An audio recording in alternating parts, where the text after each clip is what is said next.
guys ever wonder what it would be like to be eaten by a shark? Honestly, for myself, not as often as I used to. Back in the day, it was my go-to nightmare fuel. Now I typically fan the flames of anxiety by thinking of city-crippling earthquakes and being nuclear exploded by a man 6,000 miles away who talks like this.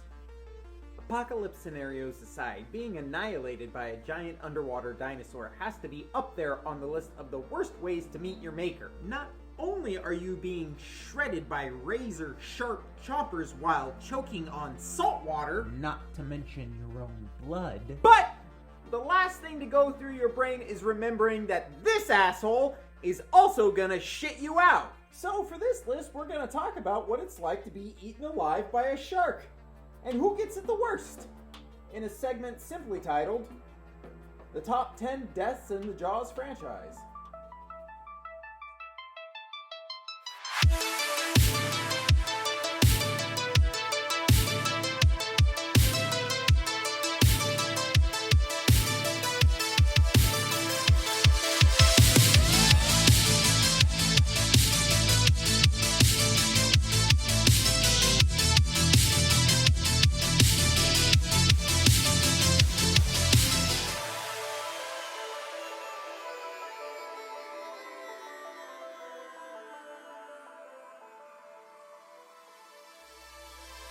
Coming in at number 10, we have Terry, better known as the water skier from Jaws 2. Even though Terry's death happens off camera, it is the lead up to her demise that really sinks its teeth into this kill. The speed at which Terry's water ski is pulled is incredibly swift, yet is still no match for this new great white's natural velocity. Terry is easily overtaken by the monstrous predator. The scene serves not only as a point of reference for how much faster and more aggressive this new foe is, but is also a main contributor in the movie's iconic marketing campaign. So, bonus points to Terror Bear.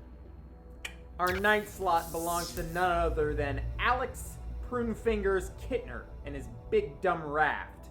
Full disclosure, but as a kid, I always thought that Alex was a little bit of a douche canoe, and he got what was coming to him. You know, little ginger fuck should have listened to his 60-year-old mom and stayed the fuck on dry land. But I digress. From the iconic tension-building scenes on shore with Chief Brody to the invasive shark POV and that fucking exploding raft launching every single drop of the youngster's blood into the air like a goddamn volcanic eruption. I gotta say, if this scene isn't a euphemism for a grown man remembering the first time he diddled himself, I don't know what is! It's also the first time we catch a glimpse of some porn. I mean some shark. What's a shark? Just when you thought it was safe to take to the fucking skies! Should have been a backup tagline for the sequel's marketing campaign. I am, of course, referring to that infamous helicopter attack from Jaws 2. The first time I watched this film, my dad referred to this scene as the shark doing a Bruce Lee move on the helicopter. Still not entirely sure what he meant by that, but if you're looking for more obscene Bruce Lee references in horror films, go watch the 1980s cult classic, Pieces. You can thank me later. Should I just do the rest of this with a shirt off? Because this is what all you assholes show up for anyways, right? In the scene, a sea helicopter lands on the surface of the ocean only to be attacked and pulled under by the giant 30-foot great white shark, and it is safe to assume that the man is either eaten or drowned. However, in a deleted scene that can be found online, we see the scene play out in its entirety, and it's fucking intense. Not only is this scene an impressive feat given the technical aspect of maneuvering the mechanical shark and the giant helicopter underwater, but adds another level of intensity to a scene that was building up to be truly terrifying. Unfortunately, said scene ends up feeling like it pulled its punches. Had the original cut stayed intact, this death would rate much higher on the Jaws kill list. Paddling into our lucky number 7 slot is another nameless victim merely labeled Estuary victim.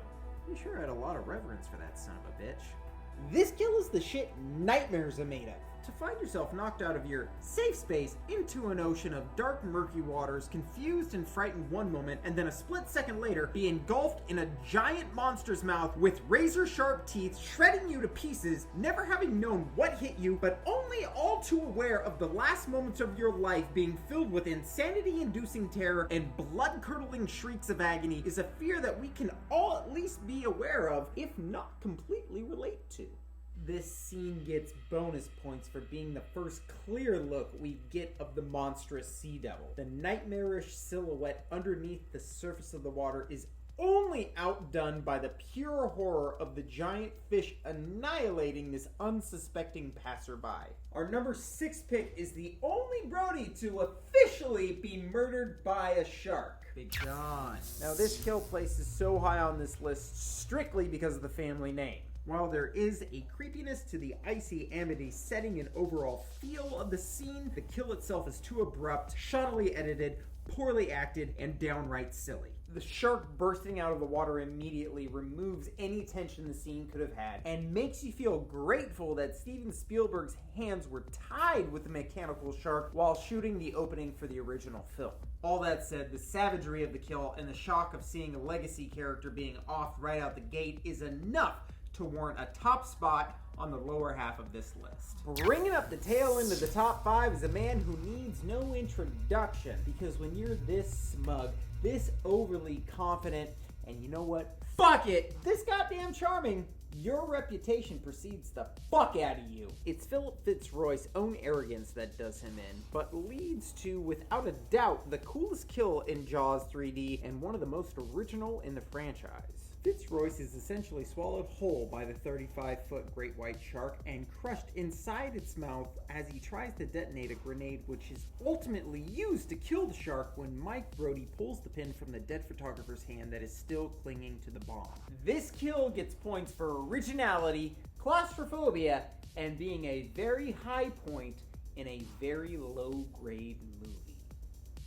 Jumping into the top 4, where you could easily make the argument that any of these kills could take the top spot. They are vicious, brutal, shocking, and downright goddamn motherfucking horrific. Nevertheless, for our 4th victim, we have arguably the horniest character in the Jaws franchise, our dear dead Eddie Marchand.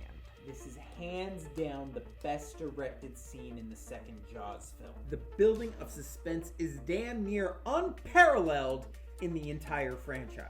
We know something is going to happen to Ed and Tina, but we're not sure when and how. But the shark attack is fucking savage if nothing else. Eddie is knocked off the sailboat as the shark drags it away, leaving a gaping, you're welcome, distance of the ocean between him and safety. And Dusenberry's delivery of the line, Jesus, is nothing short of Academy Award worthy, because it is how any of us would react to the sight of seeing a 30 goddamn foot great motherfucking white goddamn shark barreling through the fucking sea.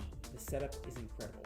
Putting a character in a space where the audience knows he can't close the distance between safety before his attacker can reach him is genius. It's just genius. There's no other way to say it. And the actors sell this scene. The fear, the terror, the agony, you buy it all. The camera work is stellar, displaying the intensity of the attack and the horror of the situation. All of these instruments build to a crescendo as Ed breaks off a chunk of the wooden sailboat, literally gripping it for his life, begging Tina to save him. This kill is not only one of the best in the Jaws franchise, but in horror film history.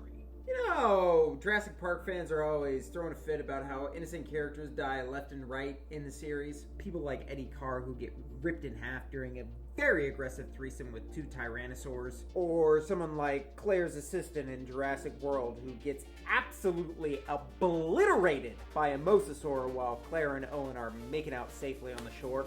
Yeah, well, as fucked up as those scenarios are, they do not hold a candle to our next victim. Does Marge even get a goddamn last name?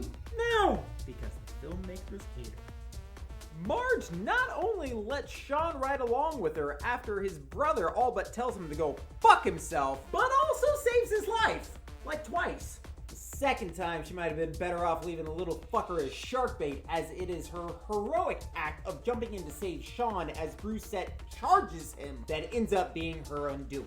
Listen, I don't know any other way to say it. This scene fucked me up as a kid. Not only was Marge a sweet and pretty girl, but I was close to Sean's age when I first saw this movie, so it was really easy to put myself in his shoes. Marge is easily the best of the bunch when it comes to the teenagers in Jaws 2, and her selflessness paired with the realization that she is doomed as the ghostly white head of the shark rises out of the water and swallows her whole makes this death scene one that sticks with you long after you finish the film.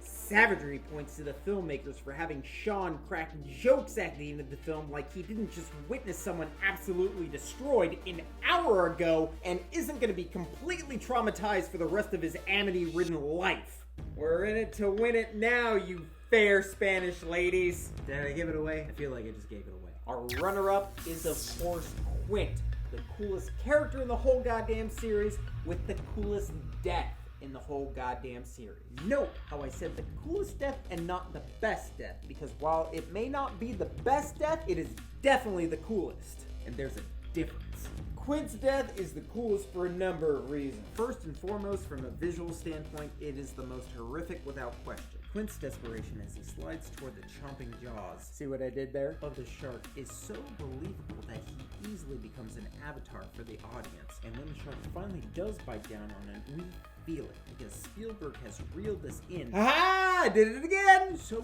tight by then that there is no escape for Quint or the viewer. We are forced to watch close-ups of a man literally being eaten alive in the most gruesome and bloody scene up to that point, and even to what came after. Secondly, we've grown to care for the character.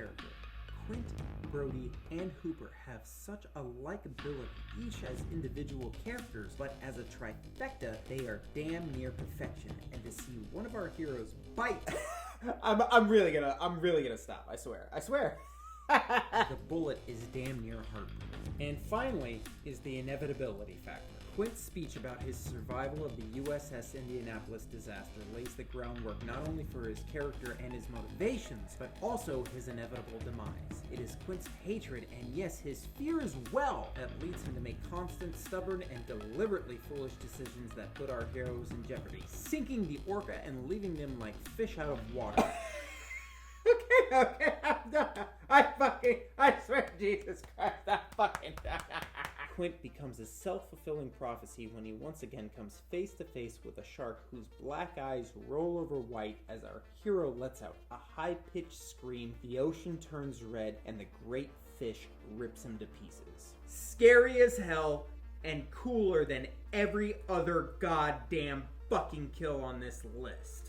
I mean, I'd say drum roll, please, but we all know who it's gonna be. The banana boat victim from Jaws the Revenge is hands down the most amazing kill in the franchise, and I'm gonna tell you why. From start to finish, this scene is a masterclass in tension and suspense. From the slow motion and manic screaming to the mechanical shark that moves like a kiddie horse ride outside a grocery store. This kill is every Jaws fan's wettest dream. This scene begins with Thea asking to go out on a banana boat while Ellen and her mother reluctant at first. Alright, I've taken that bit about as far as I want to because it's fucking stupid. Fucking A! You assholes know it's Chrissie. She was the first. She was the best. I don't think there's much I can say about this scene that has not been dissected and discussed over the last 4 decades. The setup is perfect. The performance is so real and believable, it is hard to watch. And yes, it has been said 47 million fucking times, but what's one more? Not seeing the shark sells the whole goddamn thing. It does not matter how many times I watch and rewatch this, I still get tense, I still get goosebumps, I still get fucking scared. When people say that Jaws made them afraid to go into the water, it is this fucking scene that they are talking about. It is a masterclass in filmmaking and arguably in the top 10 scenes in movie history, which is why it is the best kill in the Jaws franchise and one of the greatest of all time in cinema. Period.